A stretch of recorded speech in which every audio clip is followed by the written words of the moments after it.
To hear the letters ALS is about as cruel as a medical diagnosis comes.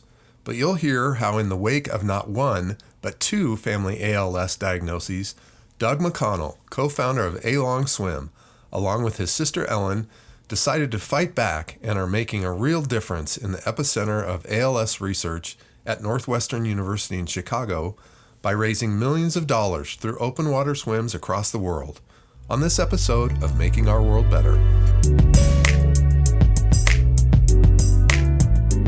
Welcome to the Making Our World Better podcast, where you will find motivation and encouragement through lively conversations with inspirational people who every day are making our world a better place. Now, here's your host, Jay Clark. Welcome to the podcast. I am Jay Clark, and I'm excited to have a conversation with Doug McConnell, co-founder of A Long Swim, a nonprofit foundation in Illinois formed in 2011 that both borrows the ALS acronym and is dedicated to raising funds for collaborative ALS research using open water and marathon distance swimming. ALS is a disease that has had a profound effect on Doug and his sister, Ellen McConnell, his co-founder of A Long Swim.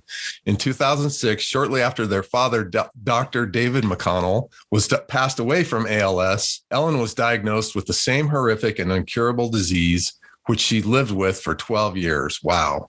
Since its founding, A Long Swim has raised almost $2 million through its signature swims that have included Doug's swims of the English Channel, Tampa Bay, Catalina Channel, Manhattan Island, the Molokai Channel, and Martha's Vineyard. On top of that, A Long Swim hosts summer open water swims in Lake Michigan, Lake Zurich, and Three Oaks recreational area that attract more than 500 open water swimmers per season. Doug has been a competitive swimmer since he was a child and continued mastering the craft through college and after. As captain of the men's swimming team at the University of Illinois, he was most valuable swimmer twice.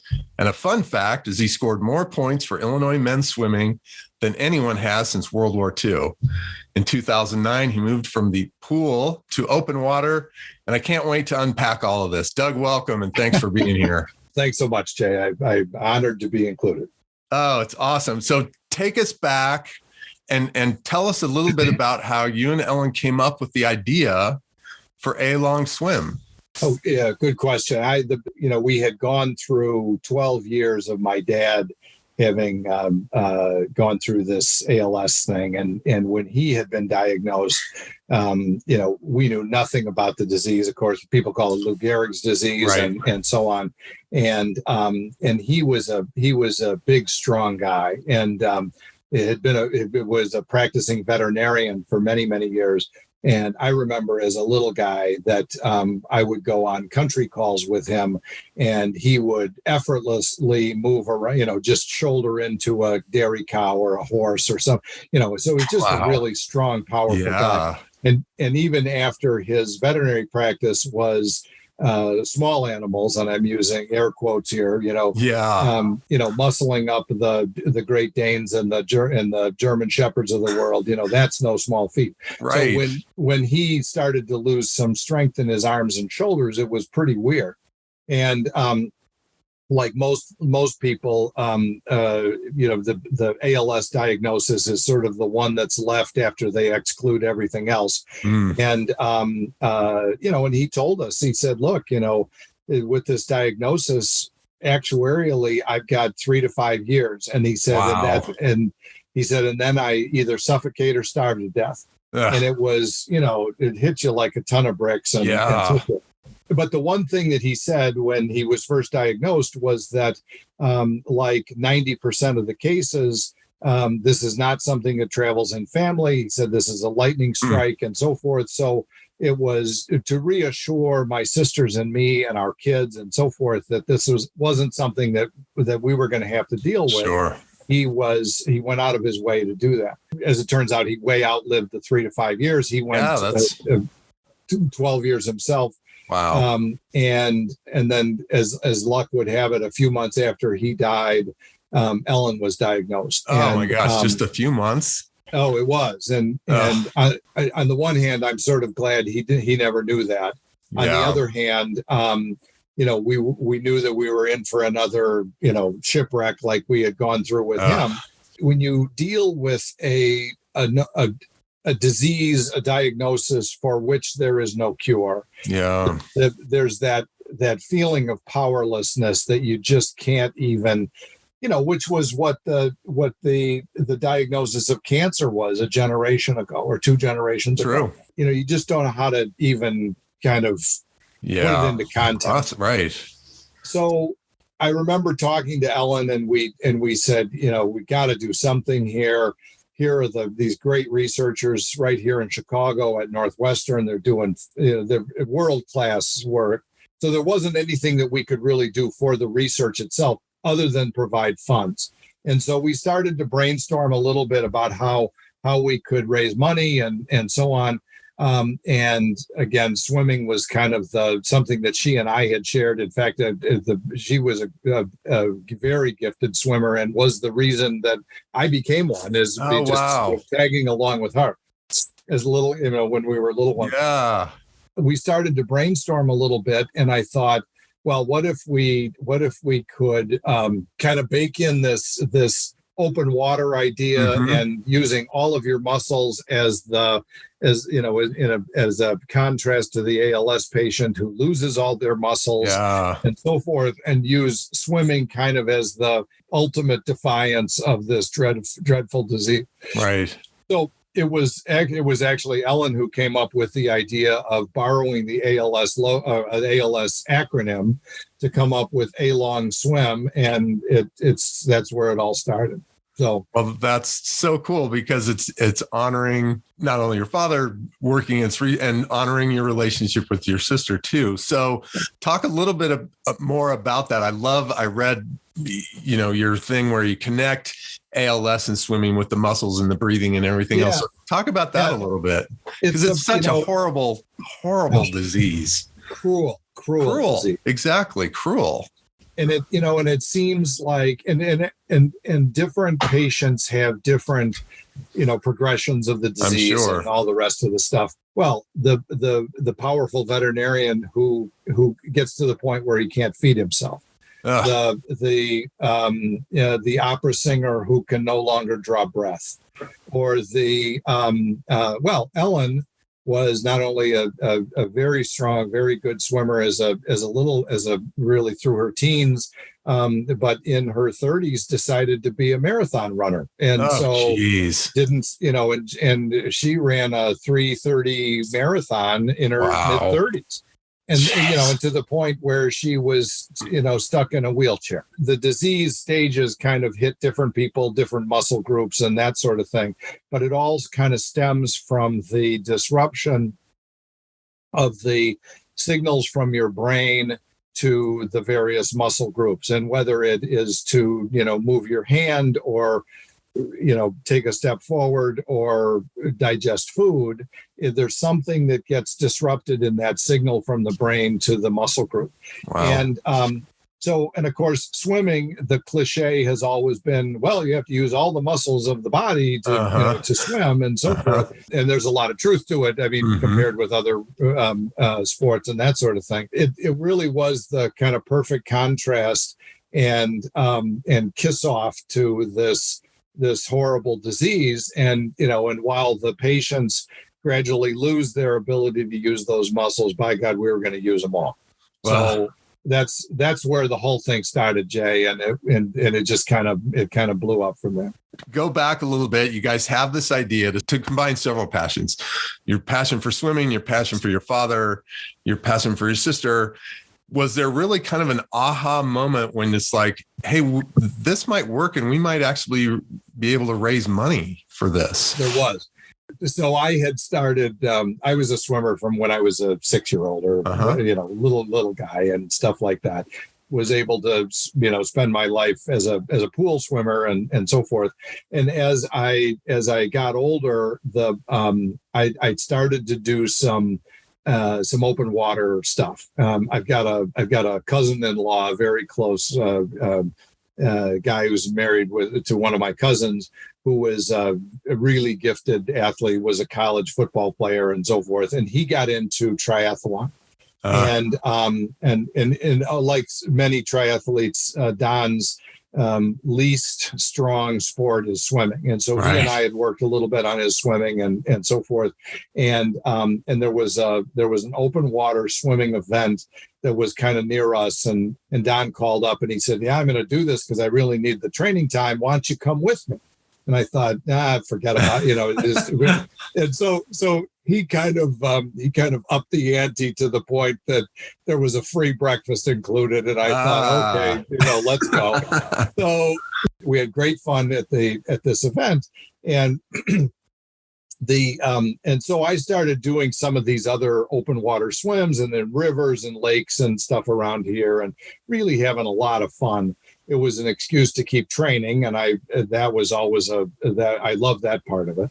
Time sort of goes on, and I remember one of the fellows that I did a lot of training with. Susan and I were over at their house for wine one night. It was a summer evening, and he had the idea about the English Channel, and which at that point was this mind blowing. How could you can think about such a thing? And the more we talked about it, the more it sounded. The more wine we drank, the better it sounded. Oh, that's a long way from a 50-meter pool.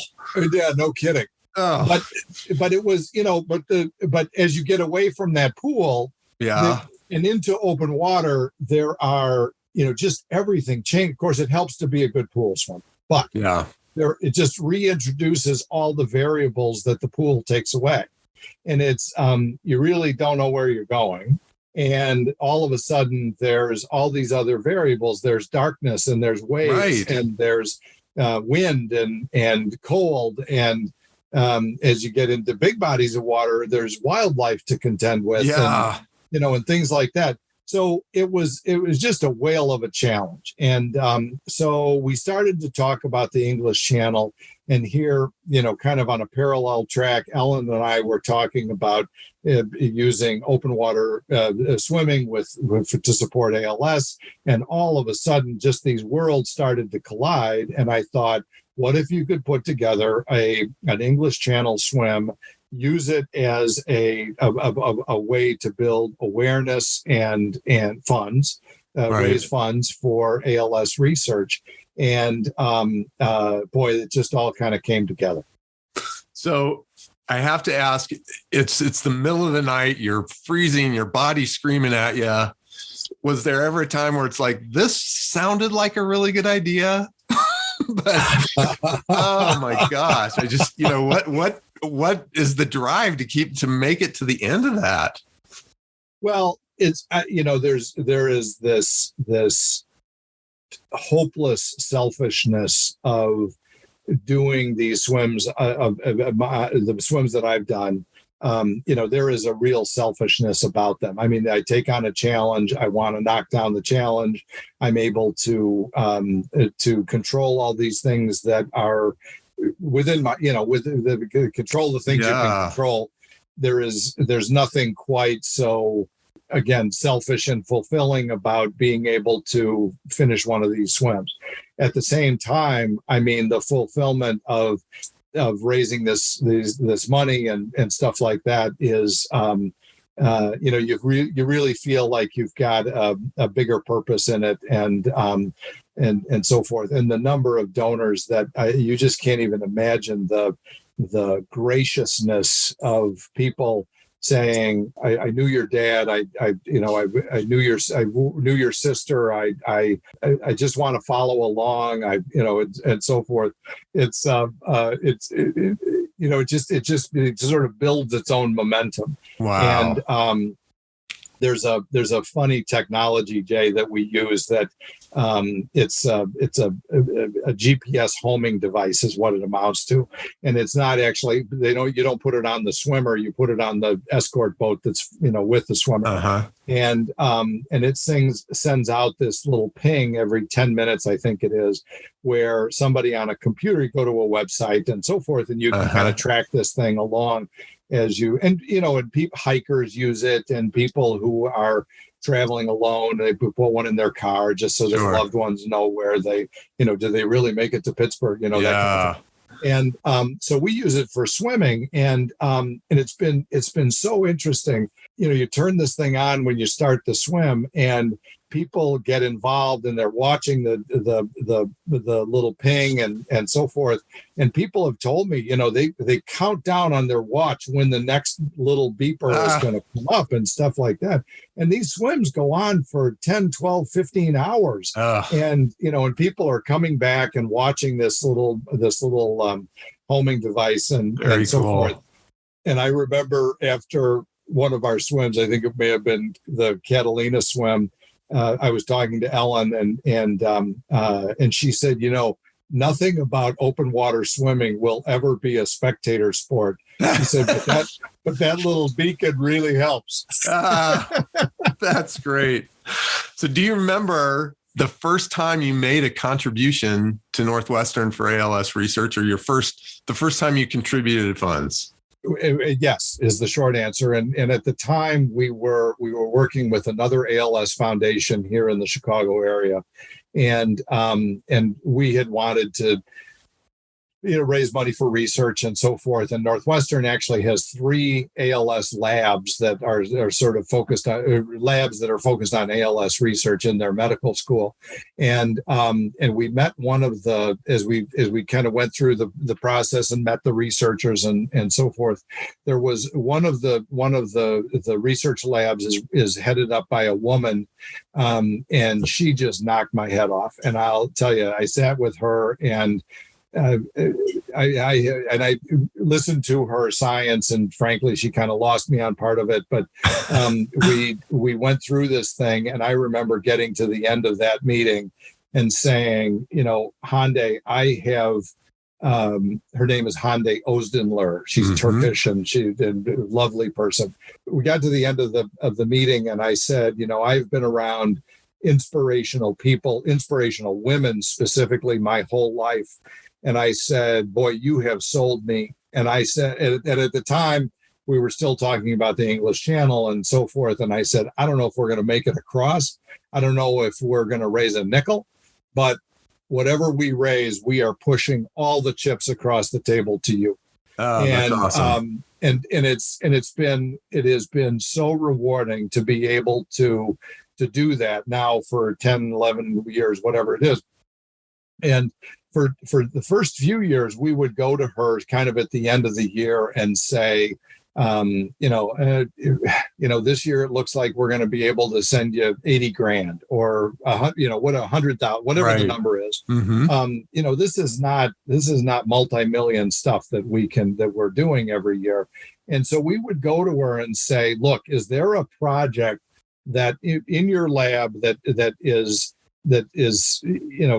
needs a little shot of starter fluid? Is there, maybe get it going a little bit. And then if it turns out that it really is promising, then we can go to bigger donors. We can, NIH, as some of these other, big check writers, and really get it going. And so she would always find something that just kind of fit that mold, and we would get it going. And it was really fun to watch these little projects start to flourish. A couple of them fizzled out, and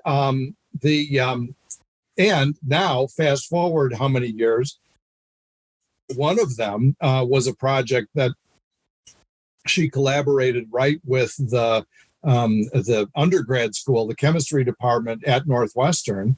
And son of a gun, if they didn't come up with they reviewed 50,000 compounds. Wow. And came up with one of these compounds that not only stops the damage to these upper motor neurons, which is the signaling from the brain to the muscles. Not only does it stop the damage, in some cases it reverses the damage. And this is an absolute game changer. That compound is starting to go through the chairs at FDA, and so there's a real neat sort of horizon for this thing. And again, we had sort of followed this, what I call the venture capital model of investing in the early stage idea and so forth. And so as time went on, I remember one year we talked to Hande, had the same conversation, we can send you 100, whatever the number was that year. Right. And she said, what I really need is another person, and another sort of postgraduate fellow level person, and so forth. So what we started was a fellowship to support that role. And we we named it after my sister. It's nice. So we're able to call that the guy the Ellen Fellow. Nice. But which, if Ellen had been around, she would have been crazy mad, which makes it even better. So we named it after Ellen. Well, that's awesome. And I think that's a great lesson for any nonprofit leader, is this kind of venture capital model, that you don't have to have a ginormous investment to start. Right. And it goes back to one of my favorite quotes, you don't have to be great to start, but you have to start to be great. So I love all that. So what really makes you excited to keep doing this?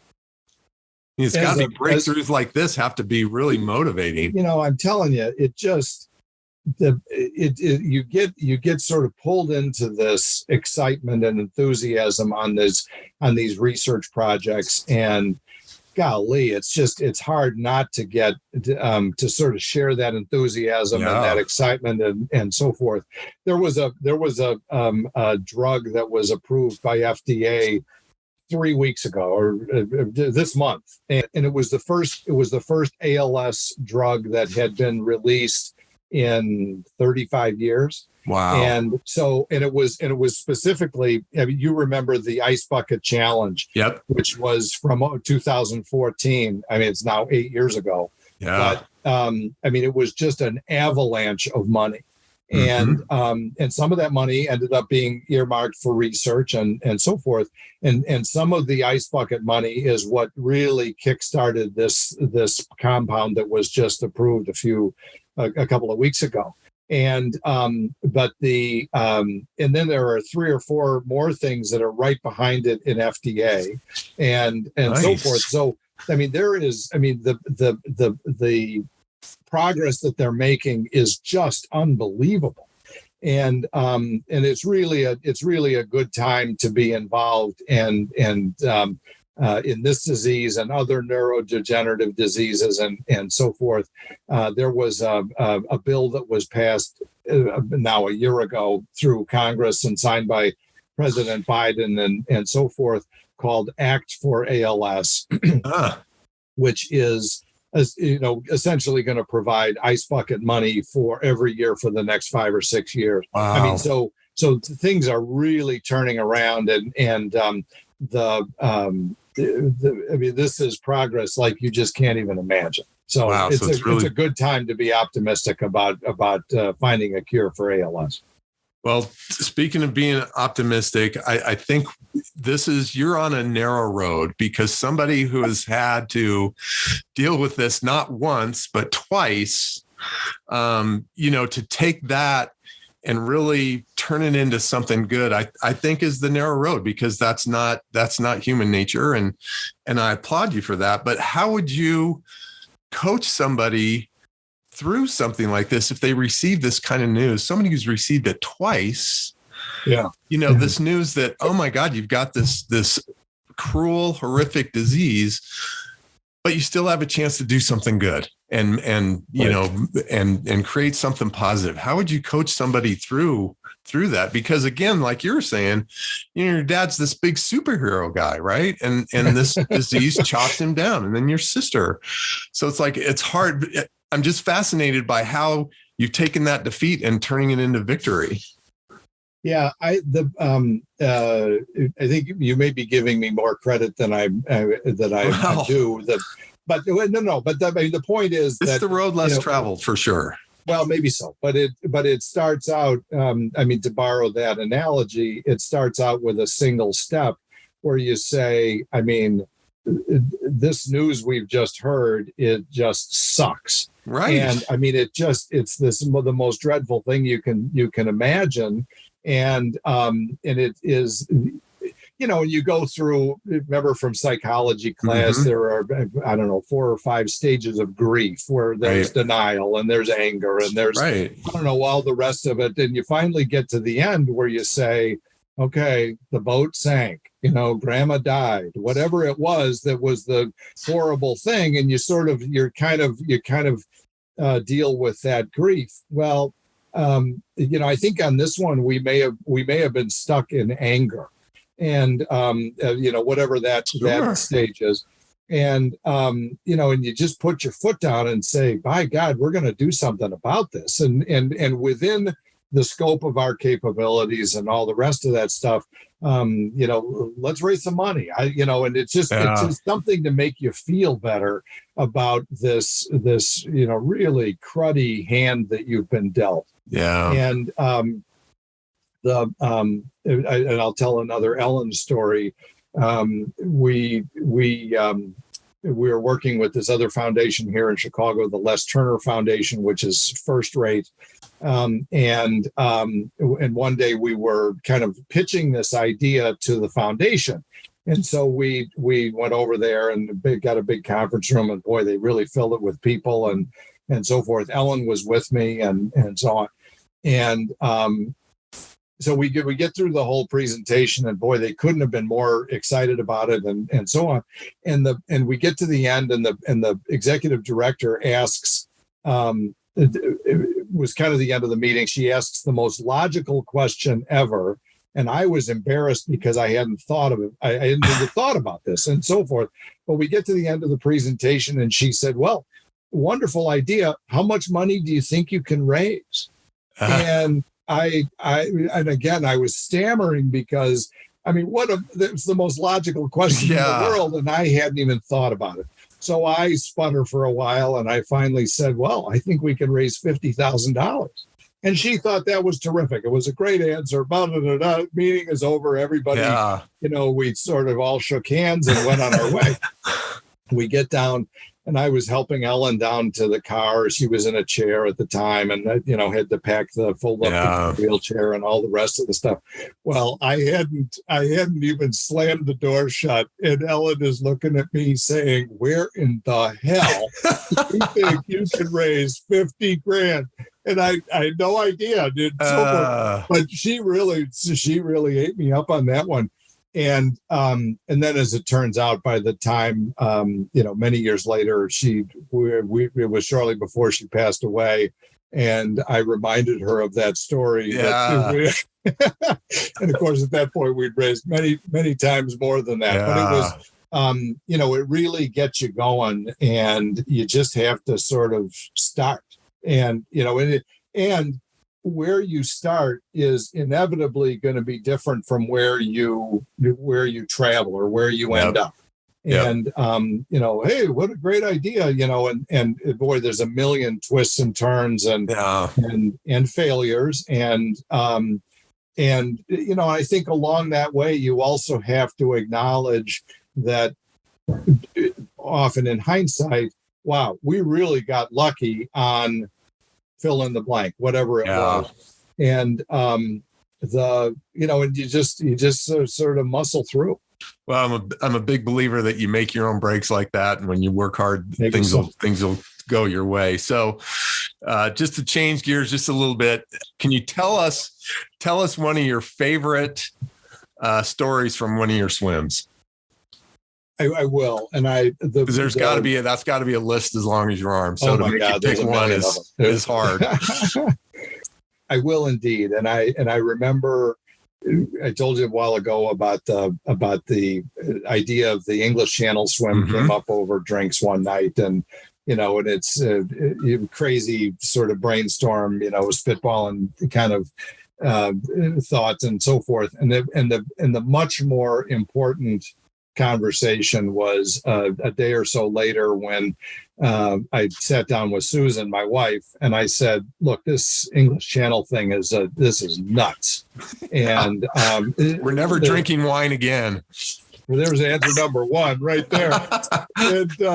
And so I said, look, this is I have no idea what kind of undertaking this is. I mean, between training and and time away, and I happened to mention sacrifice to our family, and so she let me kind of go through this whole thing and so forth, which concluded with, this English Channel thing has not been a bucket list item for me. Yeah. If you think we should pass, let's do something else. And she, who's not a swimmer, she came up with a perfect response, which was, if this is something you think you can do, you probably ought to go do it. And she said, and you're going to need a team of people to help, whether it's on the escort boat or managing that little beeper device or whatever it is, you're going to need a team. And we've got a whole mess of kids. And so what a great opportunity for our family to be able to coalesce around this thing. Let's use the kids as our team and, see where it goes. And boy, oh boy, it just made all the difference. And so, of course, she was the lock favorite for the team leader. She's really the CEO. And but getting the kids at the time we swam England, was the kids were in sort of junior high through college, and we have 4 kids, and it's a fabulous good fortune of having a wonderful family. But but everybody kind of came to it from a little bit of a different perspective. And it was very clear as time went on and we trained together and worked on these things and did different swims and so forth, how everybody sort of viewed their role or settled into their role as a teammate. Yeah. And there were just a lot of stories that came out of that. One of them was when you do these swims, you are burning through calories like crazy. Oh my gosh. And, especially in cold water. I was going to say, just trying to keep your body temperature up. Right. And it's they tell you to budget for sort of 1,200 to 1,400 calories an hour. An hour. And, yeah. So, and we use a custom formula. It's a company down in Cincinnati called Infinite Nutrition that is amazing stuff. And they let you customize these, for all the different variables of the event you're doing, whether it's triathlon or swimming or whatever. And then even within swimming, you can customize for cold water or warmer water and stuff like that. So and then most swimmers will stop for a feeding every 30 minutes or so. Some faster cycle, some slower cycle, but 30 minutes was kind of the feeding cycle we fell into. Yeah. And so one of our early swims was that Tampa Bay swim where you swim the length of Tampa Bay and so forth, and was really kind of our shakedown cruise to get all the teamwork and all the coordination together and the rest. Yeah. So we had looked at these different feeding systems that people used, and one that we really liked was something we'd seen where they had a long stick where there was a telescoping pole where they would and one of the rules is the swimmer can't touch the boat or anybody on the boat. So the people on the boat have to figure out how to hand you this drinker thing. And so we started out with this basket that the boys had come up with, and one of them, the first one we tried didn't work because the basket filled up with water, and then we tried a basket that had holes in it and stuff like that. And then one of them said, "Well, for the pole, what if we used a paint roller extension pole, like if you were paint rolling the paint on a ceiling?" And boy, that worked out swell and so forth.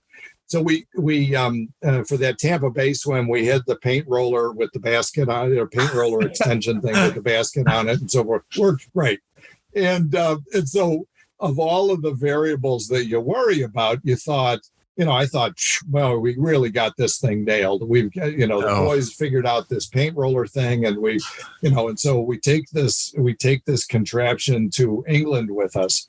And we're getting ready to to do the swim, and everything was kind of all hurried up. It was the day after we arrived, and everybody was, it was still jet lagged and stuff like that. So we arrive, and that was the first time we met our boat pilot. And we get there, and I introduced Lance to all the kids, and he was sort of, kids are doing this. And what's and so Lance, the boat pilot, asked the question about, well, what's the feeding system? What kind of a feeding process do we have? And the boys were real proud. They had, here's our paint roller extension pole, and here's our basket, and all the rest of the stuff. And this was a conversation that didn't even include me. Yeah. And so Lance apparently just shook his head. My son Billy tells this story, and he said Lance just shook his head and kind of, thought, oh God, you guys. He said, it is so wavy out there, fellas. I was going to say the chop is. He said, you stick that pole out there, you're liable to kill your dad. Said, you got to come up with something else, because that ain't going to work. Oh, geez. And so, the boys knew that if we didn't get the feeding figured out, this swim, a long swim was going to be a short swim. And so without even telling me, they came up with a way to use, there was some a lanyard, there was some line on the boat, and the duct tape was involved. I don't know what all, and so forth. So anyway, I knew nothing about this. So I'm swimming along. I start the swim. The waves are starting to pick up. I'm getting slapped around a little bit, and the horn goes off for the first feeding. And all of a sudden, they toss me. I'm expecting the stick, the pole, basket. Right.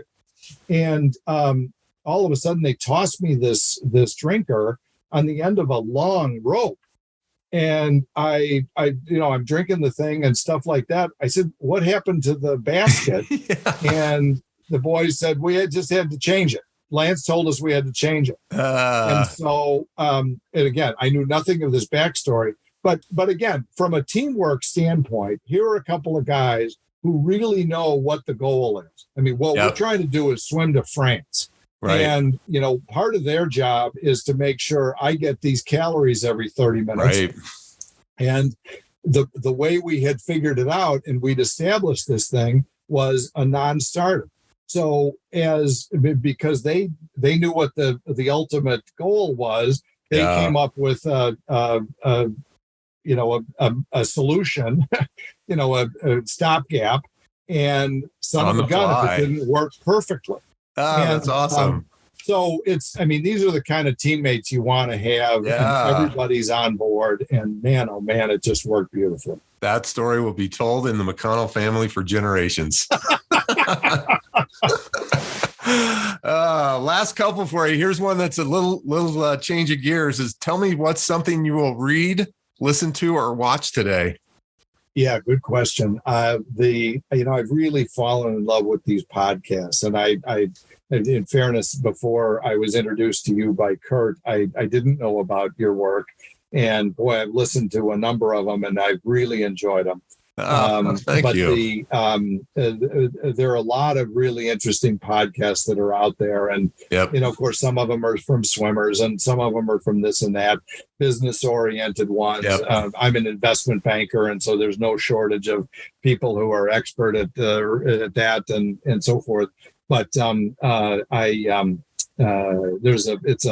it's a bit of a drive between here and my mother's home. My mother's still alive, and we kind of help manage her, and so that's a perfect opportunity to punch into a podcast, and nice. I really like them.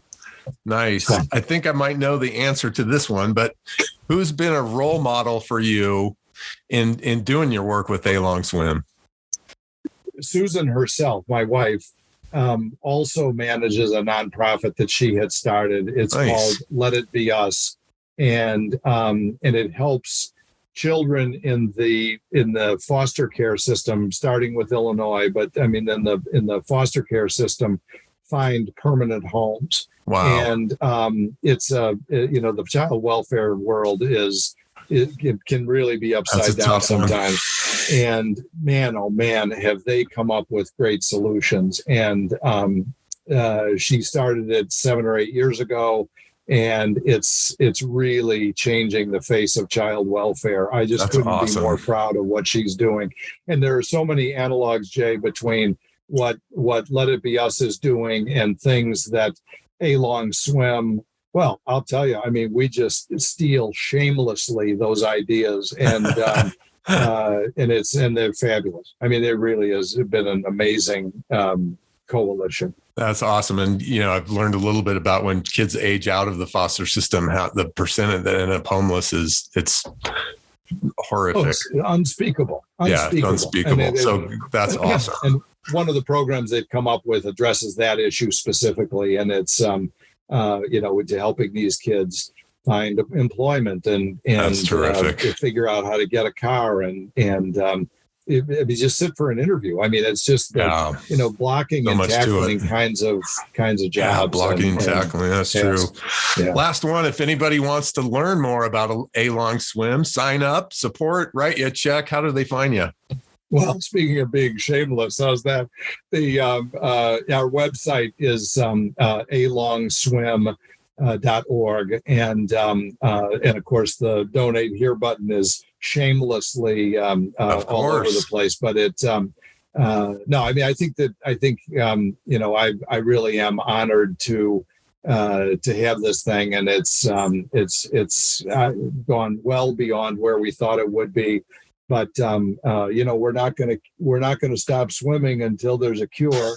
And I've said that I know it'll be my last swim when the person who meets me when we get to a far shore someplace is an ALS survivor. And boy, that'll be the day, won't it? That'll be the day. Well, awesome. Keep up the great work. 2 million and counting. Breakthroughs coming. It's all great. Doug, I'm honored that you would join me today. Thanks so much. Well, thank you, Jay. This has been terrific. Thanks for listening. This podcast has been brought to you by JC Charity and Event Services. If you're interested in how I might be able to bolster your efforts and help your team achieve its goals, I'd love to have a conversation with you. Find me at makingourworldbetter.com. To learn more about A Long Swim and how you can support this inspiring organization in its fight against ALS, visit alongswim.org. You can find links in the show notes, and if you enjoyed this podcast, we'd be grateful if you'd share it with a friend. Until next time, I hope you're inspired to find a way to make our world better.